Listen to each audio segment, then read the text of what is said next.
Concept Builder. Welcome back to another video session of biochemistry series. Biochemistry series के एक और video में आपका बहुत ही स्वागत है। So today we are going to talk about a very beautiful topic, amino acid metabolism disorder के बारे में आज हम बात करने वाले हैं। So without any further delay let's start the video. First of all हम थोड़ा सा अमाइनो एसिड का मेटाबॉलिज्म कैसे होता है उसका ओवरव्यू ले लेते हैं। बेसिकली वीडियो का मेन पॉइंट तो डिसऑर्डर है, थोड़ा क्लिनिकल रहेगा, थोड़ा क्लिनिकल सिनेरियो के साथ चलेंगे और मेन थोड़ा ओवरव्यू भी अपन देख लेते हैं क्या चीज होती है। ठीक है, सबको पता है प्रोटीन से ही अमाइनो एसिड का कहीं ना कहीं होता है आगे। ठीक है ना, ब्रेक डाउन होता है, देन अमाइनो एसिड का फॉर्मेशन होता है। देन अमाइनो एसिड का स्ट्रक्चर अगर आपको याद होगा तो अमाइन इधर होता है, ठीक है, एन मतलब अमाइन समझ लो, NH2 group, NH3 group, carbon, इधर R, इधर कार्बोक्सी ग्रुप, COOH होता है। तो अमाइनो एसिड का जब भी ब्रेक डाउन होता है तो सबसे पहला स्टेप ट्रांसअमाइनेशन होता है। ट्रांसअमाइनेशन या डीअमाइनेशन बोल सकते हो। तो अपन NH2 ग्रुप को क्या छीनते हैं, मतलब लीव करवा देते हैं। सब फर्स्ट स्टेप यही होता है। तो बाय हेल्प एंजाइम क्या होता है, by help of the enzyme transaminase enzyme की हेल्प से। और वहाँ पे एक को एंजाइम भी होता है जो हेल्प करता है ट्रांसअमाइनेज एंजाइम की, वो होता है अपना विटामिन B6 होता है। ठीक, तो जब इसको अपन क्या करेंगे, NH2 ग्रुप को अपन लेके इधर चले आएंगे, मतलब लीव हो गया यहाँ से अमाइनो एसिड से, बचा ये कार्बन का स्केलेटन C≡OH, तो इसको हम बोलते हैं alpha keto acid. So without amino group जो अमाइनो एसिड का रिमेनिंग पार्ट होता है उसको हम अल्फा कीटो एसिड बोलते हैं। ठीक है, समझ होंगे, अल्फा कीटो एसिड बोलते हैं। ठीक है, तो ये अमाइनो ग्रुप क्या करेगा, ये बहुत सारे वर्क है इनके। अब ये जो अमाइनो ग्रुप होगा, कार्बोनियम आयन, फिर अमोनिया, तो अमोनिया अपने बॉडी के लिए बहुत ही टॉक्सिक होगी। क्या करेगी, बॉडी में जाके एकदम धमाल टाइप का बवाल मचा देती है, समझ रहे हो ना, बवाल मचा देगी बेटा। तो बवाल नहीं मचाने देंगे इसको, हम क्या करेंगे, या तो बॉडी इसका फिर से यूज कर लेगी इसी साइकिल में। ठीक है, अमाइनो एसिड के मेटाबॉलिज्म में, अमाइनो एसिड के सिंथेसिस में, क्योंकि अमाइनो एसिड का मतलब अमाइनो एसिड अमाइन ग्रुप या amino group amino acid synthesis के लिए भी रिस्पॉन्सिबल होता है। या तो न्यूक्लियोटाइड के फॉर्मेशन में मतलब यूज कर लेती है, या तो फिर इन द फॉर्म ऑफ मतलब यूरिन में, यूरिया साइकिल में जाके यूरिन के थ्रू इधर बाहर आ जाता है। ठीक है, अपना अमोनिया पहला होता है ना, NH2CO2 यूरिया साइकिल में सबसे पहला स्टेप आप लेते हो, तो वहाँ पे यूज हो जाता है यूरिया साइकिल में। अब जो अल्फा कीटो एसिड जो बचा हुआ, कीटो क्यों बोल रहे हैं, क्योंकि यहाँ पे C≡O ग्रुप है, ये C≡O ग्रुप है ना, ये वाला C≡OH वाला, इसलिए अल्फा कीटो एसिड इसको बोला जाता है। इसके भी बहुत सारे फंक्शन होते हैं अल्फा कीटो एसिड, लाइक अपना सिट्रिक एसिड साइकिल में चला गया, सिट्रिक एसिड, क्रेप्स, TCA तीनों एक ही चीज़ है, वहाँ पे चला गया, वहाँ से ऑक्सैलो एसिटेट बनाता है ना ऑक्सैलो एसिटेट TCA में। अब ऑक्सैलो एसिटेट मैंने आपको पहले ही बताया था कि कोई भी TCA का इंटरमीडिएट हो वो ग्लूकोनियोजेनेसिस में पार्ट लेके ग्लूकोज बना सकता है। प्रीवियस वीडियो में जब ग्लूकोनियोजेनेसिस का चल रहा था तो उस क्लास में मैंने आपको ये चीज़ क्लियर की थी। तो अल्फा कीटो एसिड क्या करेगा आपका, जो अल्फा कीटो एसिड होता है ये तो TCA में जाके ऑक्सैलो एसिटेट बना लेगा। ऑक्सैलो एसिटेट नॉर्मल ग्लूकोनियोजेनेसिस में जाके ग्लूकोज का फॉर्मेशन कर सकता है, तो आपके लिए इंपॉर्टेंट हो जाता है। और कुछ चीज़ें भी होती है अल्फा कीटो एसिड से, उस पर हम हमारा जहाँ पे मेन फोकस है वहाँ पे अपन डिस्कशन करेंगे, वो ज़्यादा अच्छा है। ठीक है, चलो। और अगला स्टेप इसका डिकार्बोक्सिलेशन होता है, बेसिकली अमाइनो एसिड मेटाबॉलिज्म का। दो चीज़ होती है इसमें, कैटाबॉलिज्म, अपन ने अमाइनो एसिड का कैटाबॉलिज्म किया। ठीक है, कैटाबॉलिज्म के बाद हो गया। अब जो चीज़ें कैटाबॉलिज्म के पास हमारे पास मतलब यूजफुल हैं या किसी और प्रोडक्ट को बनाने में यूजफुल हो सकती हैं, तो लाइक कैटाबॉलिज्म के बाद हम एनाबॉलिज्म भी कर सकते हैं। क्रिएटिनिन का एनाबॉलिज्म यहीं से होता है। अपने पास 3 अमाइनो एसिड होते हैं, लाइक मार्ग याद रखना, मार्ग की, क्रिएटिन की, मेथियोनिन, एलानिन एंड ग्लाइसिन। तो सबसे पहले एलानिन ग्लाइसिन होता है, तुम्हारा लीवर में कंजुगेट हो गया, बाइंड होगा, एक दूसरे से इंटरेक्ट करेगा, क्रिएटिन बनाता है, देन मसल में क्रिएटिनिन जाके बनती है। तो इससे भी अपन एनाबॉलिज्म समझ सकते हैं कि एनाबॉलिज्म कैसे, यहाँ से अपन एनाबॉलिज्म भी कर सकते हैं। But initiation of amino acid catabolism is always from the transamination से होता है, पहला स्टेप यही होता है। बट एक्सेप्शन हर जगह होते हैं, और केमिस्ट्री का पार्ट ही बायोकेमिस्ट्री भी है, तो एक्सेप्शन यहाँ भी है एक एक्सेप्शन। क्या है वो, कि there are 4 amino acid which undergo catabolism with their amino group. अपने अमाइनो ग्रुप के साथ ही वो कैटाबॉलिज्म में जाते हैं, वहाँ पे रिमूव नहीं हो पाता अमाइनो ग्रुप। तो बोल सकते हैं कि ट्रांसअमाइनेशन यहाँ पे अपना इफेक्ट है, ट्रांसअमाइनेशन में नहीं जाते हैं। कुछ ऐसे अमाइनो एसिड्स भी होते हैं, मैं आपको एक बार नाम बता देता हूँ, लाइक प्रोलीन हो गया, इसी का आप हाइड्रोक्सी लगा लेना, हाइड्रोक्सी प्रोलीन, थ्रियोनिन होता है, ठीक है, साथ लाइसिन भी होता है। 4 ही होते हैं, बेसिकली 4 होते हैं नाम, lysine, threonine, proline, hydroxy proline. ठीक है, फिर आगे चीज़ें होती हैं बस। ठीक, हाँ, अब हम चल देते हैं अपने अमाइनो एसिड के मेटाबॉलिज्म के डिसऑर्डर में। अब कैटाबॉलिज्म एनाबॉलिज्म यहीं भी अफेक्ट करके चीज़ें को, जो वेरियस अमाइनो एसिड्स हैं इन्हीं के कैटाबॉलिज्म को अफेक्ट करके, या किसी एंजाइम को अफेक्ट करके कैटाबॉलिज्म के जो स्टेप में होंगे, तो क्लिनिकली फिर चीज़ें आती हैं। ठीक है, क्लिनिकली अपन उसको देखते हैं। तो अपन यहाँ से पहले टायरोसिन मेटाबॉलिज्म देख लेते हैं। टायरोसिन के मेटाबॉलिज्म से इसी पे आपको बता देता हूँ, ऊपर मैं आपको एक बार शो कर दूंगा। ठीक है, इसी यहाँ के मेटाबॉलिज्म से basically 2-3 disease like tyrosinemia first type, second type, third type, alkaptonuria, ये सारी डिसीज यहीं से कवर हो जाएंगी आपकी। तो स्टार्ट करते हैं। आप वीडियो को पूरा देखिए अगर यहाँ तक आपने देख लिया है, क्योंकि मैं एक समराइज फॉर्म में भी आपको क्या पढ़ना है जीपैट पॉइंट ऑफ व्यू से मैं ये सबके लिए पढ़ा रहा हूँ, क्योंकि आपको जीपैट हो गया, CSIR नेट हो गया, इस सब चीज़ों के लिए आपके लिए जीपैट के लिए क्या इंपॉर्टेंट है, तो मैं आपको एक समराइज वे में लास्ट में करवा दूंगा। टेबल मैंने दे दी है इसी वीडियो में, आप बने रहिए लास्ट तक, ठीक है। चलो, तो क्या होता है अपने पास होता है टायरोसिन। टायरोसिन होता है ना, और याद रखना फिनाइल एलाइन का जब भी मेटाबॉलिज्म होता है तो थ्रू टायरोसिन होता है, डायरेक्टली पार्ट नहीं लेता है, टायरोसिन से ही पार्ट लेता है, ठीक है। तो टायरोसिन अपना क्या करता है, छोटू बेचारा कन्वर्ट होता है बाया 2T, यहाँ पे पकड़ लो, टायरोसिन ट्रांस अमाइनेस 2T, ठीक है। कन्वर्ट होता है अपना para hydroxy phenyl pyruvate, PHPP, para hydroxy phenyl pyruvate,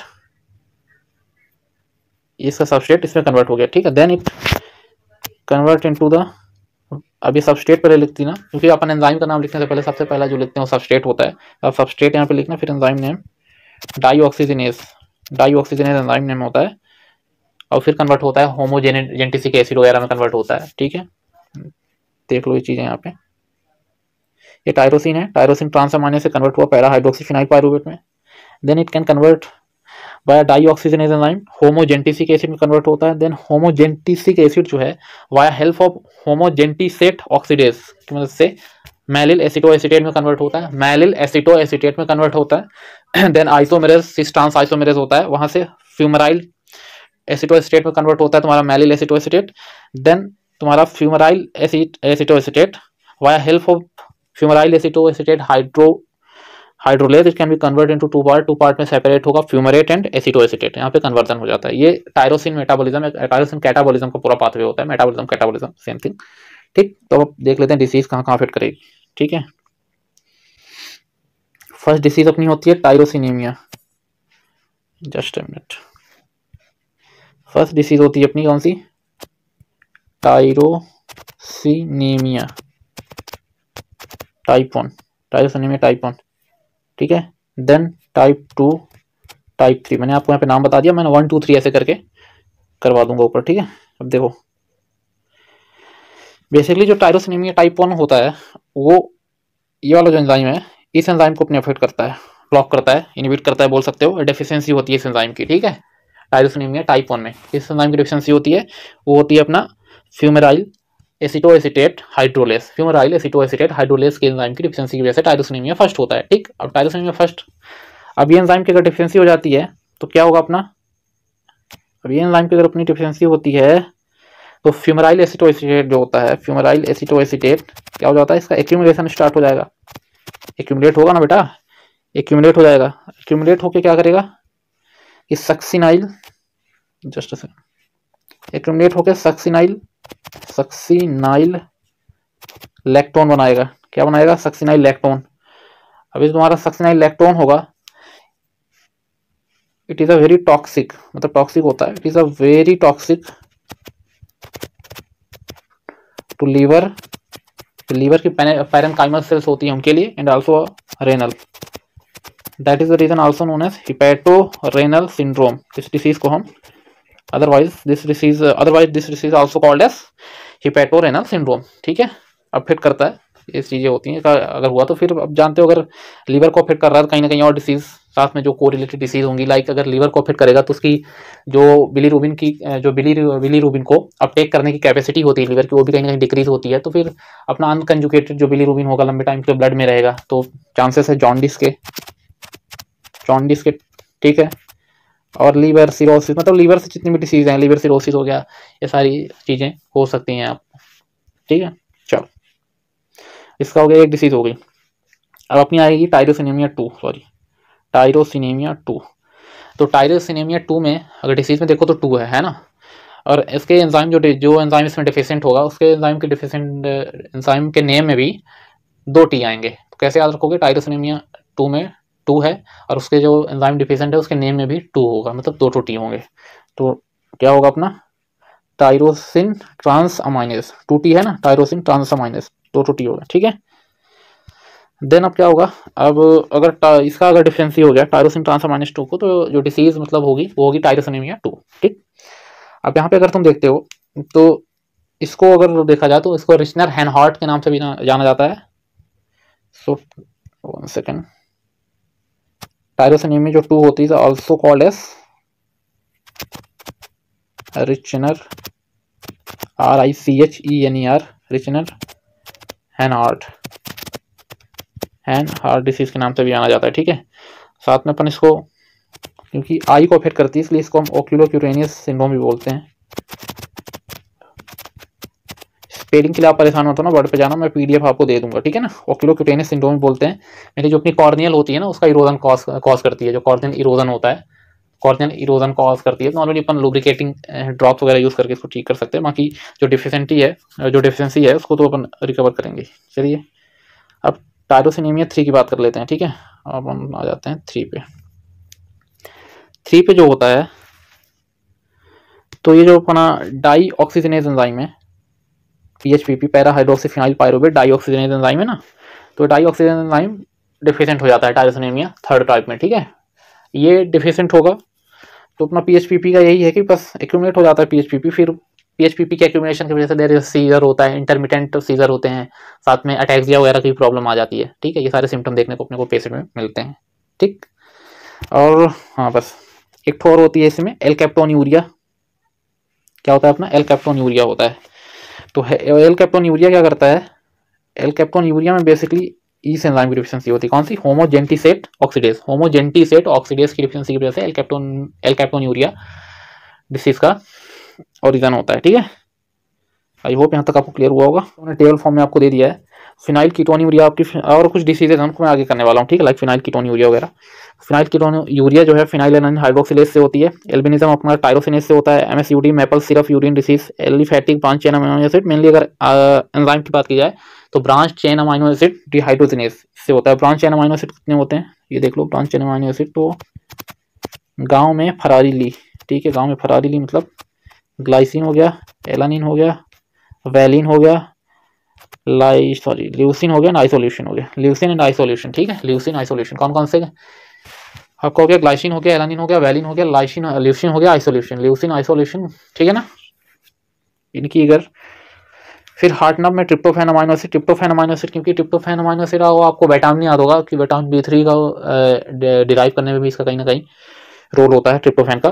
तो इसमें बेसिकली यही नहीं हो पाता, इसका मेटाबॉलिज्म नहीं हो पाता, विटामिन B3 भी नहीं बनता, तो अपन नियासिन वगैरह के फॉर्मेशन में भी मतलब कहीं ना कहीं डिफिकल्टी आती है। तो अपन समवेयर एक्सोजीनस सोर्स से अपन दे सकते हैं क्या? ट्रिप्टोफैन वगैरह, ठीक, सॉरी ट्रिप्टोफैन बोल रहा, सोर्स से अपन क्या दे सकते हैं? डाइट से तो अपन दे ही सकते हैं ट्रिप्टोफैन, बट तो नियासिन अपन एक्सोजीनस से भी दे सकते हैं। ठीक, आता है ना विटामिन B3। टायरोसिनेमिया उनका मैंने आपको बता दिया, मेराइल एसिटोएस्टेट हाइड्रोलेज। टायरोसिनेमिया 2 का भी बता दिया, 3 का बता दिया, अब एल-कैप्टोन्यूरिया का भी बता दिया। ठीक, ये पूरी टेबल फॉर्म में प्रेजेंट है, आप इसको नोट कर लेना, एंजाइम के नेम और डिफिशिएंट एंजाइम के नेम और डिसीज के साथ में है। ठीक है, चलो अपन और डिसीज देख लेते हैं क्या है। अब अपनी phenyl ketonuria, albinism, MSUD 3 disease बची हुई हैं। ठीक है, अगर जीपेट पॉइंट ऑफ व्यू से देखते हो तो बस आपको अगर ये टेबल भी अच्छे से याद है तो आपका काम हो जाएगा, बट क्लिनिकली अगर आपको थोड़ा सा जाना है तो मैं थोड़ी चीज़ें और इसके बारे में डिस्कस कर रहा हूँ, देखना हो देख सकते हो। Totally up to you, knowledge अपने को ही काम देता है। तो फिनाइल कीटोन्यूरिया भी देख लेते हैं। फिनाइल कीटोन्यूरिया अगर देखते हैं तो फिनाइल एनालिन जो एलानिन होता है, फिनाइल एलानिन कन्वर्ट होता है टायरोसिन में by help of phenyl alanine hydroxylase, PAH बोलते हैं। ठीक है, किस एंजाइम की मदद से होता है? और फिनाइल कीटोन्यूरिया अगर आप देखते हो तो वो सबसे कॉमन और बोल सकते हो सबसे कॉमन मेटाबॉलिक डिसऑर्डर होता है, सबसे मोस्ट मतलब important and common metabolic disorder यही होता है। एंजाइम जो अमीनो एसिड का मेटाबॉलिक डिसऑर्डर होता है तो यही होता है। चलो तो बेसिकली इसमें कौन सा एंजाइम डिफिशिएंट होगा? यही होता है फिनाइल एलानिन हाइड्रोक्सिलेज। इसकी वजह से क्या होगा? टायरोसिन बनेगा नहीं अपना। और फिनाइल एलानिन की अगर बात करते हो तो एसेंशियल अमीनो एसिड होता है, जो कि हमको इनटेक कहाँ से करना होगा? डाइट से ही करना होता है। ठीक, तो अगर नहीं हो रहा है तो टायरोसिन भी नहीं बनेगा, और टायरोसिन अपना नॉन एसेंशियल है, बॉडी ही बनाती है, तो बॉडी भी नहीं बना पाएगी। ठीक, क्योंकि फिनाइल एलानिन हम नहीं दे रहे हैं, किसकी हेल्प से बनाएगी बॉडी? फिनाइल एलानिन की हेल्प से। ठीक है, जब फिनाइल एलानिन ही मतलब डाइट से हमारे नहीं आ रहा है तो फिर टायरोसिन का बनने का कोई सवाल ही नहीं होता। चलो, तो टायरोसिन हम क्या कर सकते हैं? टायरोसिन हम एक्सोजीनस सोर्स से बाहर से अपन दे सकते हैं, आउट सोर्स से दे सकते हैं। ठीक है, टायरोसिन को। और टायरोसिन काहे में हेल्प करता है, किस किस चीज़ में? अगर पता हो आपको तो कैटेकोलामिन्स के फॉर्मेशन में बहुत ही ज़्यादा जो न्यूरोट्रांसमीटर्स होते हैं, एड्रेनालिन, ये सारी चीज़ें, और एड्रेनालिन, डोपामिन, यहाँ कहीं ना कहीं बहुत ही ज़्यादा हेल्प करता है ना टायरोसिन। कैटेकोलामिन हो गया आपका, एंड थायराइड हार्मोन्स हो गए, इनके भी फॉर्मेशन में कहीं ना कहीं हेल्प करता है। मिलेनिन के फॉर्मेशन में हेल्प करता है। तो ये सारी चीज़ें भी अफेक्ट होती हैं। ठीक,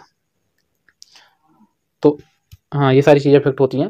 अब इसकी वजह से मेंटल जो रिटार्डेशन होता है, मेंटल रिटार्डेशन भी होता है, कैटेकोलामिन वगैरह का फॉर्मेशन नहीं होता तो मेंटल रिटार्डेशन भी होता है, और साथ में मेलानिन का फॉर्मेशन नहीं होता तो देयर इज हाइपोपिगमेंटेशन। हाइपोपिगमेंटेशन पर अमाइनो एसिड के मेटाबॉलिज्म में अगर देखोगे तुम डिसऑर्डर्स में, तो मेंटल रिटार्डेशन जो है कॉमन एक पॉइंट होता है, ठीक है, कहीं ना कहीं सब में ये बेसिकली देखने के लिए मिलता है। तो इसमें मेंटल रिटार्डेशन प्लस आपका हाइपोपिगमेंटेशन, ठीक। अब जो अगर ये फिनाइल एलानिन कन्वर्ट नहीं हो रहा टायरोसिन में, तो ये एक्यूमुलेट हो जाएगा, फिनाइल एलानिन होगा ना, एक्यूमुलेशन इसका स्टार्ट हो जाएगा। अब बॉडी क्या करेगी, अब अपन क्या करते हैं, जब कचरा ज़्यादा इकट्ठा हो जाता है, गार्बेज हो ज़्यादा तो अपन उठा के फेंक देते हैं। तो बॉडी क्या करेगी, कोशिश करेगी उठा के फेंकने की और रिसाइकल करने की, तो इसका रिसाइकल भी काम नहीं देगा। अब इसका रिसाइकलिंग अगर करेंगे फिनाइल एलानिन की, रिसाइकलिंग में कन्वर्ट हो जाएगा एक्यूमुलेट होकर अपना phenyl alanine acetate, phenyl alanine pyruvate. Acetate की वजह से माउजी स्मेल आती है, जो यूरिन का ऑर्डर होता है ना, माउजी होता है, माउजी मतलब फ्रूटी टाइप का माउजी ऑर्डर होता है यूरिन का, जब भी आप यूरिन टेस्ट करोगे वहाँ पे माउजी ऑर्डर होता है, ठीक है, फिनाइल कीटोन यूरिया में।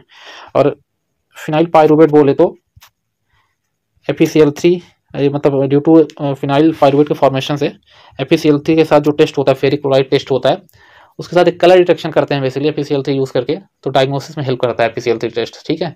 बाकी कीटो एसिड भी फॉर्म होता है by the phenyl alanine pyruvate.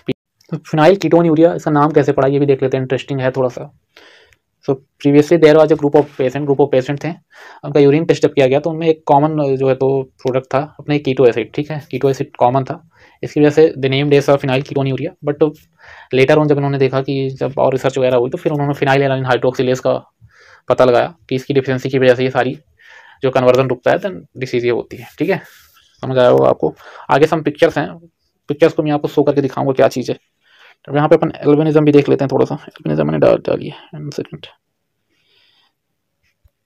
Albinism, ठीक। एल्बिनिज्म भी स्किन में हाइपोपिगमेंटेशन ही होता है इसमें भी, बट आप अगर डिस्टिंग्विश करना चाहते हैं दोनों के बीच में फिनाइल कीटोन यूरिया एल्बिनिज्म में, तो हमने पढ़ा कि फिनाइल कीटोन यूरिया में मेंटल रिटार्डेशन भी होता है, but albinism there is no mental retardation, only hypopigmentation is present, ठीक है, हाइपोपिगमेंटेशन बस प्रेजेंट होता है। तो क्या चीज़ होती है, मैंने जैसे आपको बताया कि टायरोसिन हेल्प करता है मेलानिन की फॉर्मेशन में, melanin by help of tyrosinase enzyme, tyrosinase लिखा भी यहाँ पे आप देखना, टायरोसिनेज एंजाइम, ठीक है। तो टायरोसिनेज एंजाइम की डिफिशिएंसी हो जाती है, फिर ये फॉर्म नहीं होता। देखो हाइपो पिगमेंटेशन होगा तो कहीं ना कहीं कैंसर के भी कॉज बढ़ेंगे, ठीक है, कैंसर स्किन कैंसर के बहुत ही ज़्यादा मतलब पॉसिबिलिटी बढ़ती है, और स्किन डिसीज बहुत सारी होती हैं, ठीक। नेक्स्ट स्लाइड में आपको दिखाता हूँ, जूम करिएगा, ये वाली पिक्चर ऑब्जर्व करना आप, देखो खोया है, चांद कहाँ खोया है पता नहीं मुझे, लाइट एकदम मतलब लाइट स्किन है, ठीक, लाइट स्किन के साथ पिगमेंटेड स्किन है, बहुत ज़्यादा मतलब हाइपो पिगमेंटेशन है, मतलब कि समझ रहे हो ना चीज़, ये सारी चीज़ें होती हैं। अब मेंटल रिटार्डेशन मीन्स खोया हुआ है, चांद कहीं खो गया बादलों में, किसी को हो ना यार, डिसीज खतरनाक लग रही देखने में तो। और ये वाली देखो, क्लास की सबसे गोरी लड़की, ठीक है, वाइट एंजल, चलो देखते हैं क्या चीज़ है इसमें। मेंटल रिटार्डेशन ये एल्बिनिज्म का है, ठीक है, वो फिनाइल कीटोन यूरिया का था, एल्बिनिज्म का है। देखो पूरी आईब्रोज हो गई, इसमें थोड़ा ऑक्यूलर डैमेज भी होता है, बाकी देखो इसमें आईब्रोज ही नहीं है, आई लैसेस भी पूरी एकदम वाइट है, तो इसमें हाइपो पिगमेंटेशन बस होता है, मतलब पिगमेंटेड बहुत कम होता है मेलानिन, ठीक है। चलो, so last but not the least, MSUD, maple syrup urine disease, maple syrup urine disease क्या होता है डिसीज मेरा, कहीं ना कहीं अगर तुमको मैंने बताया प्रीवियसली कि ट्रांसअमाइनेशन पहला स्टेप होता है ना, transamination and deamination means removal of amine group. तो जो अपना ब्रांच्ड चेन अमाइनो एसिड होगा किसमें कन्वर्ट होगा, ब्रांच्ड चेन कीटो एसिड में, क्योंकि अमाइन ग्रुप हमने हटाया, मैंने बताया था अमाइनो ग्रुप हटाएंगे तो जो कार्बन का स्केलेटन बाकी बचा होगा उसको हम क्या बोलेंगे, कीटो ग्रुप बोलेंगे, तो ब्रांच चेन कीटो एसिड, ठीक है। यहाँ पे ट्रांसअमाइनेशन है, ट्रांसअमाइनेशन बताया कि विटामिन B6 की हेल्प से होता है, ठीक। अब अपना बन गया, ये क्यों बता रहा हूँ, तो जो ये MSUD डिसीज है इसमें कहीं ना कहीं जो ब्रांच चेन अमाइनो एसिड होते हैं उन्हीं के मेटाबॉलिज्म में डिफेक्ट होता है, इसलिए मैं चीज़ें थोड़ा सा ब्रीफ में बता रहा हूँ, ठीक है। ये हो गया ब्रांच चेन कीटो एसिड। अब देन फर्दर ये प्रोडक्ट जो है तो कन्वर्ट होता है किसी प्रोडक्ट में, तो there is no need to know about the product के बारे में आपको जानने की कोई जरूरत नहीं, क्योंकि आप बायोकेमिस्ट्री में PhD तो कर नहीं रहे हो ना, नॉर्मली हमको जानना है कि एंजाइम की डिफिशिएंसी है। चलो, क्लिनिकली या नॉर्मली क्या चीज़ है यहाँ पे, कौन सा अमाइनो एसिड अपना, पहले तो अपना तुम सबस्ट्रेट लिख लेना, सबस्ट्रेट साथ में डिहाइड्रोजिनेज, वन सेकेंड यार,